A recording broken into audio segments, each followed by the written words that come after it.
I'm Eric Potter. I'm a physician, so you can call me Dr. Potter if you like, but I'm also a father, just like many of you. Father of 2 children. I care very deeply about my children and want to raise them according to the values and beliefs that I hold dear. I do not want someone else telling me how to raise my children, telling me that I can teach them this or I can teach them that, or how to discipline them. This is something that is a threat in our country at this time, and I want to tell you how you can be a part of the solution, how you can defend your right to raise your children, defend your right to teach your children the values and beliefs that you hold dear, to pass a heritage to your children. There are powers that be that are working right now to take away your right as a parent to raise your child and place those rights in the hands of bureaucrats. I want to tell you about the United Nations Convention on the Rights of the Child. This is a treaty which basically puts in the philosophy, the very tangible fulfillment of the philosophy that government knows what's best for your child even better than parents. What this means is most of the world abides by these rules and is pressuring the United States to sign on to ratify this treaty.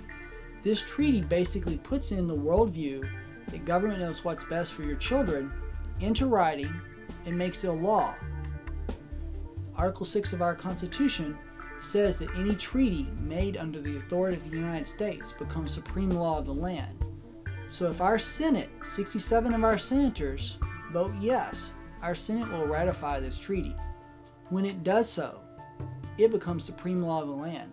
Really only secondary to the Constitution. It takes all the state laws, all the local laws regarding child care, family life, family laws, and we'll take that to a federal level. When that happens, DC, government bureaucrats in DC can start telling you how to raise your children. They will be guided by this United Nations Convention on the Rights of the Child because it spells out what is allowable, whether it's what type of discipline you can provide to your children, what rights they have, such as the right to privacy, which means that you cannot look at their emails, chat rooms, text messages. That happened in Japan under the Convention on the Rights of the Child. It also means that the government will be the ones that decide what information your child is exposed to, what sources of information, that they should receive a steady input from a variety of international and national media sources. It also means that your child has a right to an education. And while that sounds great, as a parent, I want my child to be educated. The question is, what values will be passed on to that education? For no education is completely neutral. It's going to pass on some values, some virtues or lack of virtues. If the government decides, they will be the one with this Convention on the Rights of the Child to decide what your child is taught. Who knows your child the best and knows what they need? You or some government bureaucrat? If you don't believe that this is a threat that you need to take seriously now, you need to be aware of even just a recent conference that was at Georgetown where the supporters for this treaty were trying to strategize how they could get this treaty ratified in our country right now. American parents have long been protected by our government, and American tradition has been that parents have the right to raise their children according to their values and beliefs. This is something we've taken for granted. There's a new philosophy that is growing and has already taken root in our country that would basically say that the government knows what's best. It is not the parent that knows what is best for the child. This is completely opposite of what American families have expected and enjoyed in our country for decades. This is coming from without, from other countries where governments take a larger and larger role in the private life and family life, and there are many inside of our own country that believe this. Some are government leaders, high up in different parts of our government branches. Others are in charge of pediatrics, education, many different fields and professions in our country that take care of children and that direct how children are taught, believe in this philosophy.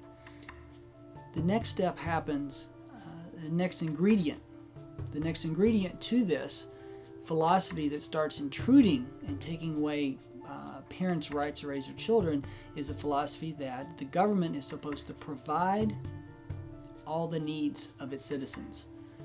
In America, freedom has always been that the government is limited, that within certain boundaries, an individual citizen, regardless of age, sex, race, is free to act within those freedoms and do what they want.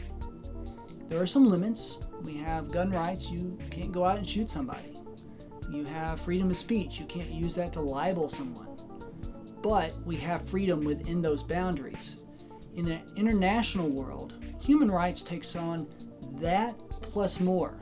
That more is the problem that creates the issue of parental rights being in danger.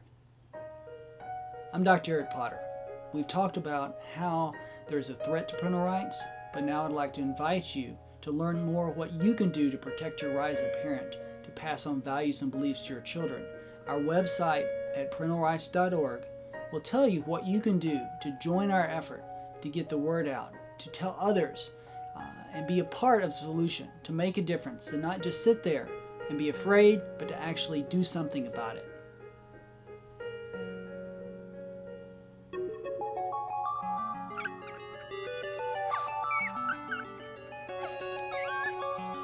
Remember to join us at www.parentalrights.org. I'm Dr. Eric Potter. Thank you for your time, and God bless.